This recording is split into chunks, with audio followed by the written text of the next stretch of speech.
Hi friends எல்லாருக்கும் வணக்கம். சின்ன மருமகள் சீரியல்ல அடுத்த வாரம் என்ன நடக்க போகுது அப்படின்னாங்க இந்த வீடியோல பார்க்க போறோம். தமிழ்ச்செல்வியும் சேதுவும் கோயிலுக்கு போனாங்க இல்லையா?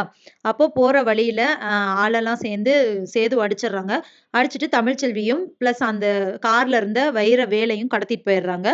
இப்போ சேது வந்துட்டு அந்த வழியா வந்த சிலர் வந்துட்டு முகத்துல தண்ணி தெளிச்சு எழுப்புறாங்க. என்னாச்சு அப்படின்னு சொல்லி கேட்கும்போது, இல்ல ஒண்ணும் இல்ல அப்படின்னு சொல்லிட்டு அங்க பக்கத்துல அவரோட ஃபோன் விழுந்து கிடந்திருக்கு. அதை எடுத்து ஃபோன் பண்றாங்க. அவங்க அப்பா கிட்ட இந்த விஷயத்த சொல்றாங்க. இப்படி வந்துட்டு வேலை திருடிட்டு போயிட்டாங்கப்பா. அப்படியே தமிழ்ச்செல்வியும் கடத்திட்டு போயிட்டாங்க அப்படின்னு சொல்றாங்க. என்ன சொல்ற அப்படின்னு சொல்லிட்டு ராஜாங்கம் கேட்கிறாரு. ஆமாப்பா நம்ம கார்லயே தமிழ்ச்செல்வியும் கடத்திட்டு போயிட்டாங்க அப்படின்னு சொல்றாங்க. சரி சரி நான் இப்போவே ஐஜிட்ட பேசிட்டு உடனே நாங்களாம் அங்க கிளம்பி வரோம் அப்படின்னு சொல்லிட்டு ராஜாங்கம், நடேசன், கருப்பு அப்புறமா தமிழோட அப்பா எல்லாருமே சேர்ந்து அங்க கிளம்புறாங்க. இதுக்கு இடையில கத்தி கத்தி கூப்பிட்டுட்டு இருக்காரு சேது. தமிழ்ச்செல்வி தமிழ்ச்செல்வின்னு. அப்போ அந்த வழியா ஒருத்தர் வராரு. நான் உங்ககிட்ட வந்துட்டு உங்க பைக்க குடுங்க. நான் உங்களுக்கு திருப்பி தரேன். நான் இப்படி அமைச்சர் ராஜாங்கத்தோட பையன் அப்படின்னு சொல்றாங்க. உங்களுக்கு தெரியும் நான் எனக்கு அப்படின்னு சொல்லிட்டு அவங்களும் அந்த பைக்க குடுத்துடுறாங்க. அதுக்கப்புறமா பைக்ல தேடி தேடி பார்க்குறாரு. இதுக்கிடையில கருப்பு வந்துடுறாரு. என்னாச்சு அப்படின்னு சொல்லி கேட்குறாரு. அது மட்டும் இல்லாம அவங்க அப்பா வந்துட்டு நாங்கலாம் இங்க தேடுறோம். நீ வந்து சேது கூட போ அப்படின்னு சொல்லிடுறாங்க. சேதுவும் கருப்பும் வந்துட்டு பைக்ல போயிட்டு இருக்காங்க. அப்போ ஒரு இடத்துல நிறுத்தி எங்கேயுமே வண்டி போகலையே அப்படின்னு சொல்லி பார்த்துட்டு இருக்கும்போது, கருப்பு வந்து இந்தா இங்க பாரு டயர் தடம் தெரியுது.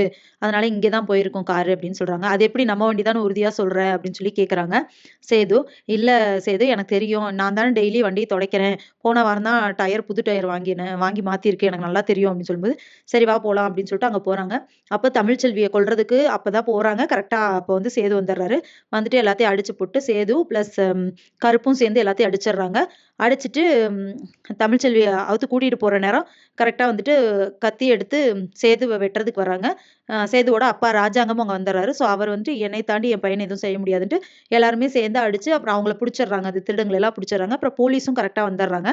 வந்த உடனே இப்படி நெறையா கொலை இந்த மாரி பண்ணியிருக்காங்க. ஆனா இப்ப இவங்க மாட்டிக்கிட்டாங்க அப்படின்னு சொல்லிட்டு பேசிட்டு, இவங்க வந்து கிளம்பிடுறாங்க. ரொம்ப சந்தோஷம். உங்கள எப்படியோ காப்பாத்திட்டோம் அப்படின்னு சொல்லிட்டு ராஜாங்கம் சொல்றாரு. அப்ப தமிழ்ச்செல்வி வந்துட்டு எப்படியுமே அவர் எப்படி காப்பாத்துவாருன்னு எனக்கு நம்பிக்கை இருந்துச்சு மாமா அப்படின்னு சொல்றாங்க. சரி ஓகே அதான் எல்லா பிரச்சனையும் சரியாயிருச்சு தானே. நம்ம இப்படியே போயிட்டு கோயிலுக்கு போயிட்டு இந்த வேலை சாத்திட்டு வந்துரலாம். நெனச்ச மாரியே பண்ணிரலாம்ன்னு சொல்லிட்டு கோயிலுக்கு போய் வேலை சாத்திட்டு சாமி கும்பிட்டு வந்துடுறாங்க. அதுக்கப்புறமா வந்துட்டு வீட்ல நெக்ஸ்ட் வளகாப்பு ஸ்டார்ட் பண்ணிரலாம் அப்படின்னு பிளான் பண்ணியிருக்காங்க.